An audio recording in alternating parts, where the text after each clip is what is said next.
오늘 우리에게 주시는 하나님의 말씀은 이사야 4장에서 6장까지의 말씀입니다. 구약성경 이사야 4장에서 6장까지의 말씀입니다. 이사야 4장은 예루살렘이 회복될 때의 모습을 기록하고 있습니다. 먼저 1절 말씀 함께 읽겠습니다. 그날에 7 여자가 한 남자를 붙잡고 말하기를 우리가 우리 떡을 먹으며 우리 옷을 입으리니 다만 당신의 이름으로 우리를 부르게 하여 우리가 수치를 면하게 하라 하리라. 여기서 등장하는 7 여자는 성경에는 보통 7 숫자는 완전한 숫자를 가리킵니다. 그리고 동시에 많다는 뜻을 가지고 있습니다.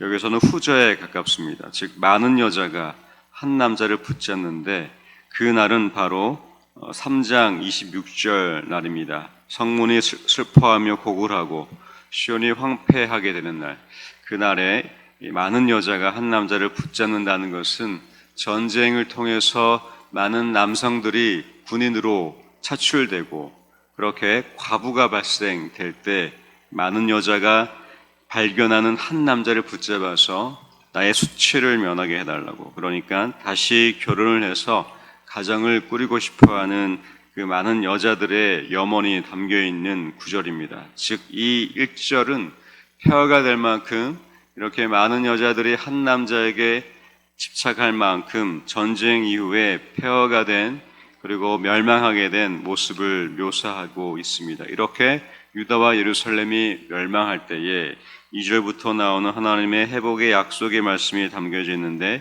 우리 5절과 6절 말씀 함께 읽겠습니다. 여호와께서 거하시는 온 시온산과 모든 지폐 위에 밤이면 화염의 빛을 만드시고 그 모든 영광 위에 덮개를 두시며 또 초막이 있어서 낮에는 더위를 피하는 그늘을 지으며 또 풍우를 피하여 숨는 곳이 되리라. 이렇게 폐허가 된 예루살렘을 하나님이 회복시키실 때에 특별히 하나님은 구름 기둥과 불 기둥, 출애굽기가 생각나시죠? 출애굽 광야 시대에서 이스라엘 백성들이 처음 경험했던 하나님은 구름 기둥과 불 기둥이었습니다. 24시간 동안 낮에 밤에 함께 하신 하나님의 보호, 돌봄을 상징합니다. 이렇게 하나님은 예루살렘을 회복시키실 때에 처음 그 첫 모습으로 이스라엘 백성과 함께 하시겠다는 약속의 말씀을 이사야를 통해서 전하고 계십니다. 특별히 초막이 있어서 낮에는 더위를 피하고 그늘을 지어서 이 비바람을 피하여 숨는 곳이 되어주시겠다는 하나님의 이 보호와 돌보심은 전쟁 이후에 폐허가 된 예루살렘에게는 큰 위로와 그리고 큰 돌봄이 될 것입니다. 우리 삶 속에도 이 전쟁과 같은 아니면 폐허가 된 것 같은 삶의 순간이 있기 마련입니다. 그때에 하나님이 약속하시는 말씀, 우리를 향해 구름 기둥과 다시 불 기둥이 되어 주셔서 우리와 함께 하시고 그리고 낮에는 더위를 피하며 또 풍우를 피하게 하시는 하나님의 특별한 보호심이 우리 안에 가득하시기를 주님의 이름으로 축원드립니다. 5장입니다. 5장은 포도원 노래입니다. 이사야서는 예언서이며 또 계시 말씀이지만 문학적으로는 특별한 고도의 문학 작품으로도 분류됩니다. 5장이 그러합니다. 5장은 포도원 비유를 통해서 마치 한 폭의 그림을 그리고 있는 것 같고, 이 이사야는 이 포도원 비유를 통해서 하나님과 이스라엘 백성의 이 관계를 적나라하게 묘사하고 있습니다. 1절 말씀 함께 읽겠습니다. 나는 내가 사랑하는 자를 위하여 노래하되 내가 사랑하는 자의 포도원을 노래하리라. 내가 사랑하는 자에게 포도원이 있으며 심히 기름진 사내로다. 1절 말씀 읽으시면 아가서 말씀 생각나지 않으십니까? 포도원지기의 술람미 여인을 노래했던 솔로몬의 노래 중의 노래, 사랑의 노래와 같은 결을 지니고 있습니다. 그런데 2절부터는 이 포도원이 갑자기 우울해지고 포도원의 비유가 조금은 다소 삭막해집니다. 2절 말씀 함께 읽겠습니다. 땅을 파서 돌을 제하고 극상품 포도나무를 심었도다. 그 중에 망대를 세웠고 또 그 안에 술틀을 팠도다. 좋은 포도 맺기를 바랐더니 들포도를 맺었도다. 좋은 포도 맺기를 바랐더니 앞에는 접속사 그러나를 붙이고 싶습니다. 극상품 포도나무를 심었습니다. 그러나 극상품 포도나무를 심었지만 좋은 포도 맺기를 바랐더니 들포도를 맺었다라는 말씀입니다. 들포도는 들에 핀 포도를 얘기합니다. 그 상품의 가치가 가장 떨어지는 나무이며 먹지 못하고 버리는 포도나무가 됩니다. 하나님은 극상품 포도나무를 이스라엘 백성으로 심으셨지만 그들이 맺은 나무는 들포도였습니다. 먹지도 못하고 갖지도 못하는 그저 들에 버려야 하는 들포도가 되었던 것입니다. 이렇게 하나님은 들포도와 같은 이스라엘 백성들의 상태를 비유로 말씀하셨고 이렇게 유다가 예루살렘이 범죄하고 타락하게 되어서 즉 하나님이 쓸모없는 존재가 되었다는 것이죠. 하나님이 사용하시고 하나님이 가지시기에는 취하시기에는 이렇게 하찮은 존재가 전락되었음을 경고하고 있습니다. 이어서 7절 말씀도 함께 읽겠습니다. 무릇 만군의 여호와의 포도원은 이스라엘 족속이요 그가 기뻐하시는 나무는 유다 사람이라. 그들에게 정의를 바라셨더니 도리어 포악이요 그들에게 공의를 바라셨더니 도리어 부르짖음이 이루었도다. 7절에서는 이 포도원이 이스라엘 족속, 유다 족속임을 밝히고 있습니다. 하나님이 원하셨고 맺기 원하셨던 이 포도 열매는 정의와 공의였습니다. 그런데 이스라엘 백성 유다 사람들은 들포도가 되었는데 그것은 정의롭지 못하고 공의롭지 못한 포악한 열매를 맺게 된 것이었습니다. 이렇게 포도원 이야기는 성경에서 자주 등장을 합니다. 복음서에서도 예수님이 포도나무를 비유로 말씀하시며 아름다운 열매는 열매를 맺지만 열매를 맺지 않은 나무마다 찍어 불에 지워진다고 말씀하셨습니다. 이것은 의로운 삶을 살지 못한 유대인들을 향한 하나님의 경고였습니다. 그리고 이사야 말씀을 통해서도 유다 예루살렘 사람들, 의로운 삶을 살지 못한 사람들을 향한 들포도와 같다고 말씀하시는 하나님의 경고였습니다.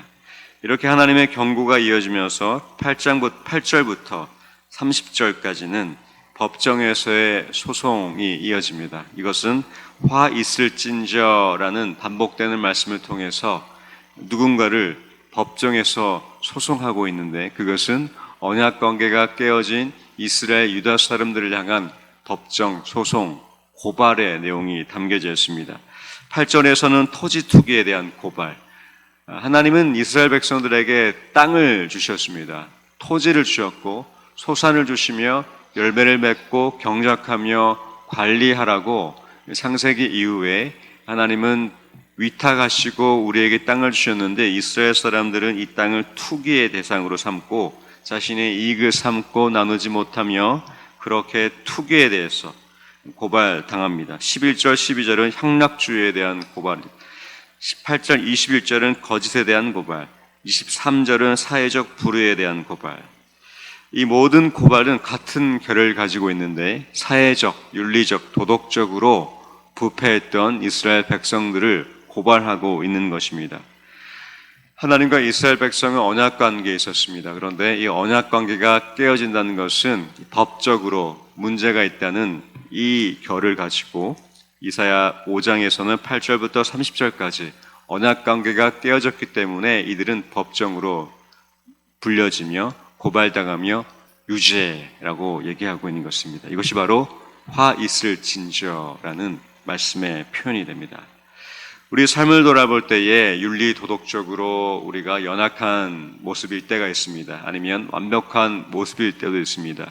그런데 하나님은 우리에게 완벽하고 완전한 삶을 요구하시기보다 우리에게 극상 이 포도나무를 심으셔서 의롭고 정의로운 삶을 살기 위해 몸부림치고 애쓰는 모습, 우리에게 이 삶을 살기 위해 도와달라는 우리의 기도, 우리의 간구, 우리의 노력과 우리의 이 마음을 원하실 것입니다. 우리는 연약해서 완벽한 삶을 살아내지는 못할 때가 있지만 그럼에도 불구하고 우리의 마음과 열정 가운데에 이 사회적 도덕적으로 의로운 삶을 하나님은 기대하고 계시고 그것이 바로 우리에게 극상 포도나무를 이 땅에 심으신 보내신 이유가 됩니다. 그래서 우리가 이 우수한 열매를 맺는 삶, 바로 사회적 도덕적 윤리적으로 이웃과 사회를 돌보는 의로운 삶 되시기를 주님의 이름으로 축원드립니다. 6장입니다. 드디어 이사야가 선지자로 부름받는 장면을 이사야 6장에서는 소개하고 있습니다. 1절 우리 함께 읽겠습니다. 우시야 왕이 죽던 해에 내가 본즉 주께서 높이 들린 보좌에 앉으셨는데 그의 옷자락은 성전에 가득하였고 이사야가 이 환상을 본 때는 주전 740년경 우시야 왕이 죽은 해였습니다.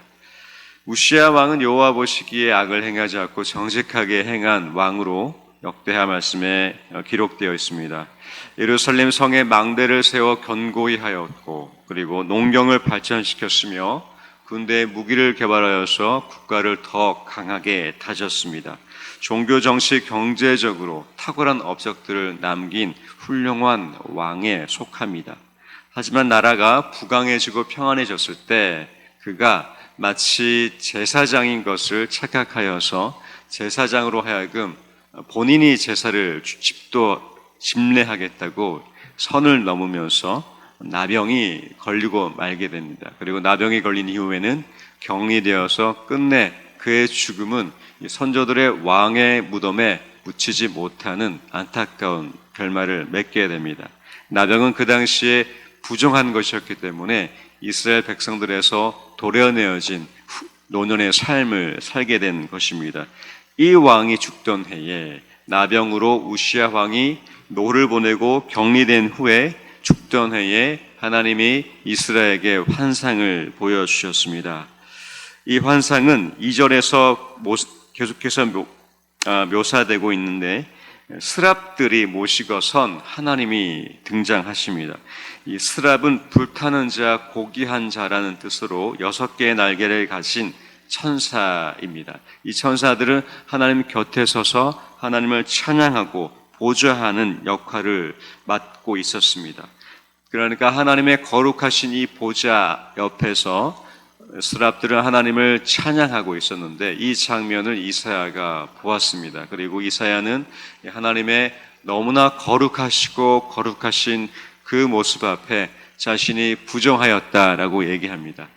우시야 왕도 나병으로 부정하였고 죽던 해에 이 이사야 또한 하나님의 거룩하심을 보았는데 스스로 나는 부정한 사람으로 그렇게 하나님 앞에 바짝 엎드립니다. 똑같은 사람이 부정하게 되었는데 우시야는 격리되어서 죽었지만 이사야는 자신의 부정함을 하나님 앞에 즉각적으로 고백함으로 스랍이 그 입술에 수술됨으로 그의 부정함이 정하게 되고 이때 하나님이 이사야를 향해서 부르십니다. 우리 8절 말씀 함께 읽겠습니다. 내가 또 주의 목소리를 들으니 주께서 이르시되 내가 누구를 보내며 내가 우리를 위하여 갈구 하시니 그때에 내가 이르되 내가 여기 있나이다 나를 보내소서 하였더니 우리 11절과 12절도 함께 읽겠습니다.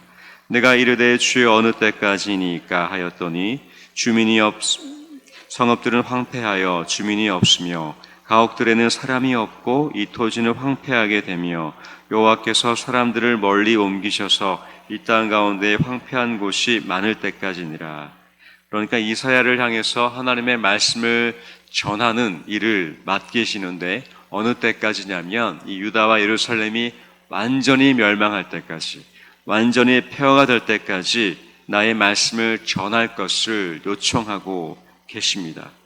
13절 말씀도 함께 읽겠습니다. 그 중에 10분의 1이 아직 남아있을지라도 이것도 황폐하게 될 것이나 밤나무와 상수리나무가 배임을 당하여도 그 그루터기는 남아있는 것 같이 거룩한 씨가 이 땅의 그루터기니라 하시더라. 6장 말씀을 통해서 우시야 왕을 보게 됩니다. 그리고 이사야를 보게 되고 그리고 남겨진 그루터기 이 단어도 눈에 들어오게 됩니다. 하나님 앞에 즉각적으로 회개하는 삶, 그 삶을 향해서 하나님은 부르시고 계시고 하나님의 그 말씀을 마음을 전하도록 그 삶을 새롭게 하시는 것을 보게 됩니다.